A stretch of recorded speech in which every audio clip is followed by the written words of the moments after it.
Hello UA teachers and welcome to your Rubicon Atlas training video. Rubicon Atlas is your curriculum tool where you will be storing all your curriculum and instructional resources. The benefit of Rubicon Atlas is that it will allow you to store all of your resources in one place to be able to reuse them next year. It is very important for teachers to know that Rubicon Atlas is a crucial teacher tool that will be regularly or weekly checked by your immediate supervisor. Rubicon will also be completely checked at the end of every school year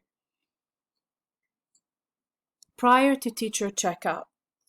If Rubicon is not completed, teacher checkout will be delayed until proper completion. Therefore, I will share a very important tip with you. Ensure that your Rubicon is completely updated weekly to avoid falling behind. Now, when we say update Rubicon weekly, what do we really mean? Let us discover Rubicon Atlas tool together. In order to access your Rubicon Atlas website, you need to go to universalpsa.org. Click on Staff and Staff Login, put in your username and password, and then go click on Rubicon Atlas Login down here. Once you do so, the Rubicon Atlas page will open. You will have to enter your email, click Next, and then you will be entering a password that you have been provided, and then you will be prompted to change it to create your own password. And then you will sign in. Once you sign in, you will see all the courses that you will be teaching this year under your name. So those are the courses that you will be teaching, and those are the grades. So let's, for example, click on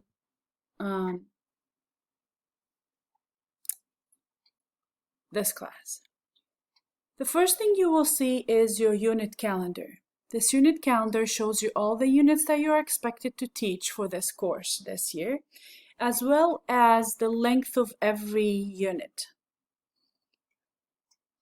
The blue bars shows you the length of the unit, and the numbers up there shows you the number of weeks spent. If you put the cursor on every one of these weeks, you will see the dates for those weeks.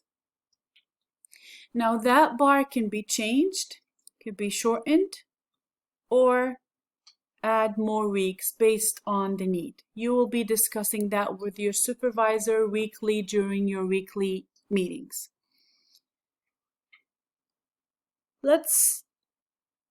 Once a unit is done, the bar for that unit needs to be updated, so we can make sure that your Rubicon is updated as you go, so we don't fall behind, as we mentioned.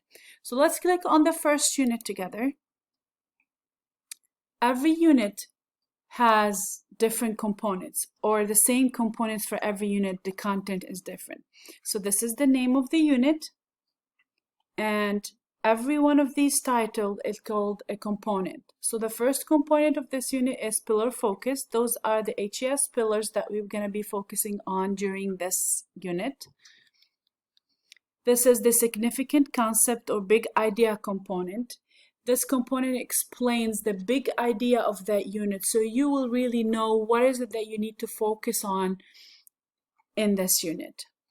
The unit questions component will show you all the questions that you need to answer throughout this unit to be able to cover the whole unit. Therefore, in order to check if you have really completed this whole unit or taught this whole unit, you will be able to check through the students' understanding by asking those questions to students, and your students should be able to answer each one of these questions. The fourth component is the standards component. So this component covers all of the standards that you need to teach for this unit. So please make sure you are really very familiar with those components, standards. If you have any questions regarding those standards, please do not hesitate to reach out to your supervisor to discuss those standards further. Then we have the content component. This explains to you what those chapters in this unit cover and what is it exactly that every unit will focus on. The intellectual process, if you click on the title on the box, you will see that those are all the intellectual processes or the strategies that we will be able to cover throughout the unit. Now, usually those components, the few components at the beginning of the Rubicon are usually filled out already for you.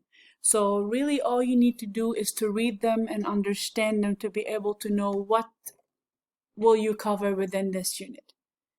Now you can make changes to those components. However, please make sure that you discuss that with your supervisor prior to making any changes to those components discussed so far. If you want to, and you and your supervisor agreed to make any changes to these components, all you need to do is double click on the box, and then you will be able to start editing the content of that box. Let's say, for example, we're going to edit this. And then once you edit any of the boxes, you need to go back up and make sure that you save your unit. Otherwise, all of the work would go and will not be saved. Next, we have the vocabulary component. This also is very, very important. We need to make sure that every student knows and understands every single one of these words.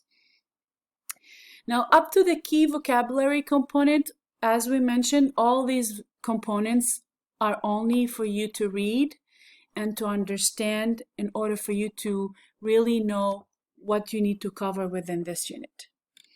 Now, the culminating assessment. This component is very, very important, and this is where you will be entering all of your formative and summative assessments. Every assessment you give to students need to be put under this title, the culminating assessment, if this assignment or assessment will be graded. Therefore, your supervisor will be looking and checking at every single one of the assessments that you will input in here and compare it with your gradebook.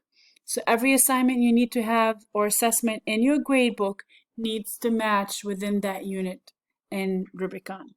So this is the first component where you will be making changes. If you want to add a new assessment, all what we need to do is click on Add New Assessment. We're going to name it. So let's say we're going to call it, I don't know,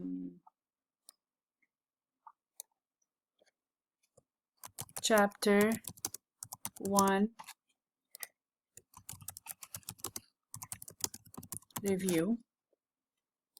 Okay, we have to check what kind of assessment method we're using for this assessment. So maybe it's a quiz, and it's very important that you indicate whether it's a formative or a summative. So let's say it's a formative.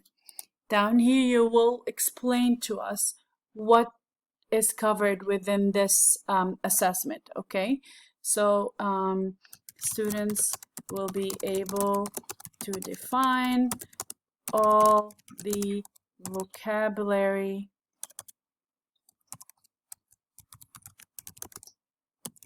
words covered in this chapter.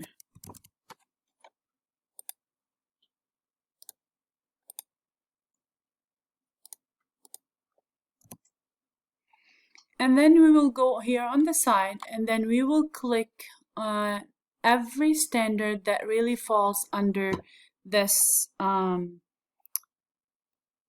quiz. So let's take a look. Let's say, for example, describe, I don't know, let's say this one and then this one, okay? And then we are going to save the assessment.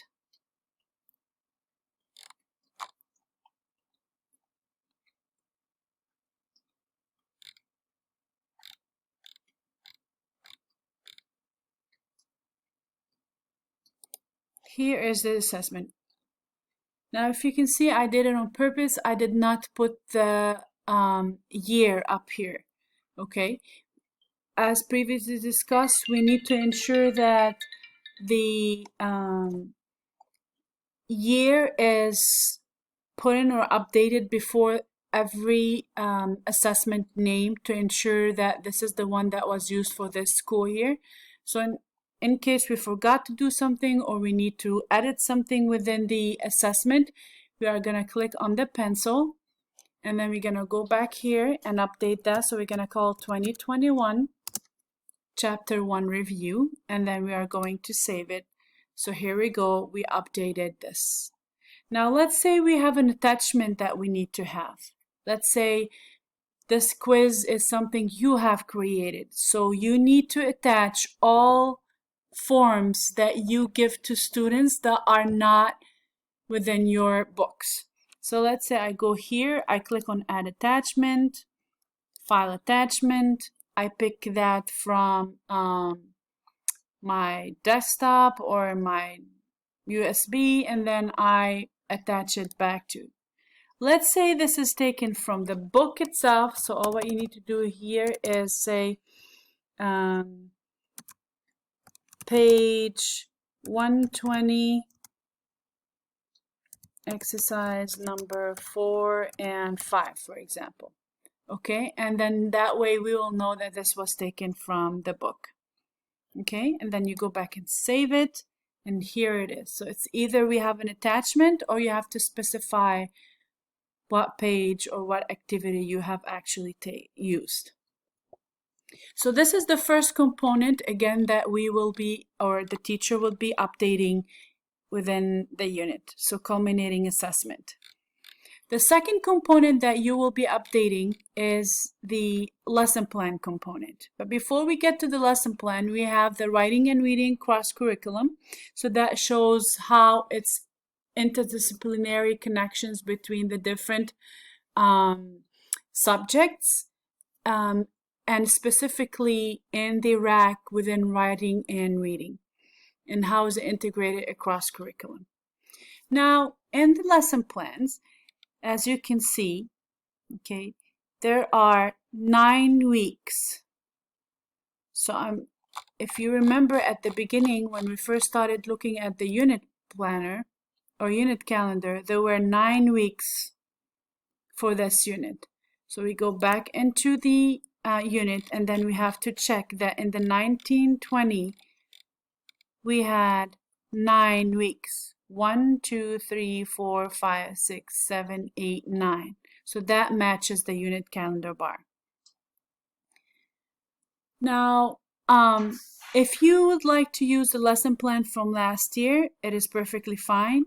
You can just click on that lesson plan, download it into a Word document, update the dates to match this school year dates, and then you can upload again. Please make sure that your lesson plans are uploaded based on 2021, Unit 1, Week 1, and then the dates within that week. Once the unit is done, then we can go ahead and delete the 1920 lesson plans by clicking on that X, and then just leave the 2021 at the end of the unit. Also, you can update the name of that lesson plan if you by any chance forgot to update it or write it correctly based on the format we have mentioned. You can always go back and edit that here and then click save, and then the title will be fixed. The third component that you will be updating is the curricular resources and technology. In this component, you will put all of the forms or PowerPoints or videos or YouTubes, anything that you have shared with the students will need to be saved under curriculum resources and technology.